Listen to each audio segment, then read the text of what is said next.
खुला पत्र भगवान राम जी के नाम।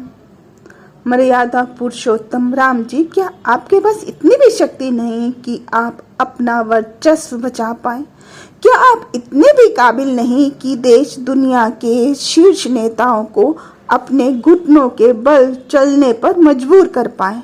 मुझे आज तक ये समझ नहीं आया क्यों वो आपको अपनी पावर दिखाए। आप ही न कहना ये झूठ है, ये 16 आने सच है। अगर ऐसा नहीं था तो ऐसी क्या मजबूरी थी कि उनकी अनुमति के बिना आपके भक्तगण आपकी कथा का आनंद ले नहीं पाए? क्यों उनके रिबन काटे बिना राम कथा का आयोजन शुरू हो नहीं पाए?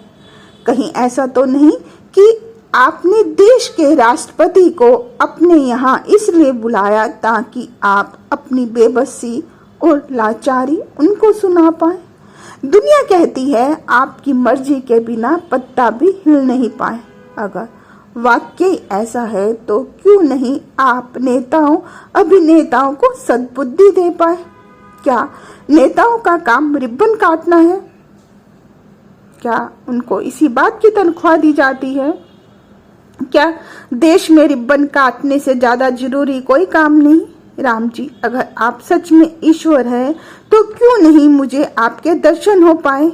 एक मिनट के लिए मान लिया इस दुनिया में मुझसे ज्यादा घटिया, मुझसे ज्यादा बेईमान और मुझसे ज्यादा कामचोर ढूंढने पर भी नहीं मिल पाए। अगर वाकई ऐसा है तो क्यों नहीं आप मुझे अब तक मौत की नींद सुला पाए?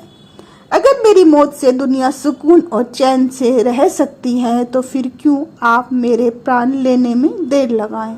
अगर आपको लगता है मैं दूसरों के मुकाबले 99.99% ज़्यादा सच्ची, मेहनती और ईमानदार हूँ तो ये दुनिया मेरे रहने लायक बनाए।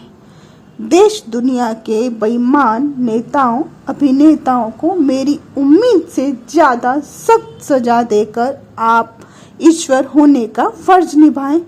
अगर आप ऐसा करने में खुद को असमर्थ पाएं तो मेरे दिए अभिशाप को भुगतने के लिए तैयार हो जाएं।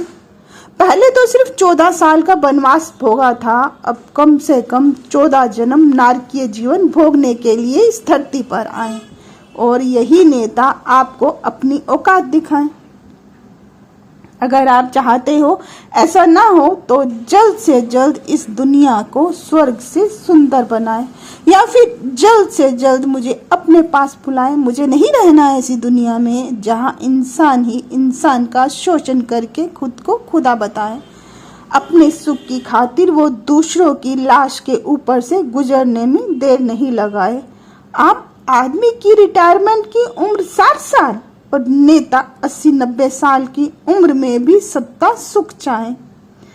आम आदमी टैक्स अदा करे लेकिन नेता इनकम टैक्स के दायरे से बाहर आए। जो कुछ मैंने अब तक नहीं कहा या नहीं लिखा वो सब आप खुद समझ जाएं। हम आपको हरदम अपने पास पाएं। मेरी बात समझ आई हो तो कमेंट करके बताएं। दुआओं में अपनी मुझको भूल ना जाएं। Thanks for listening.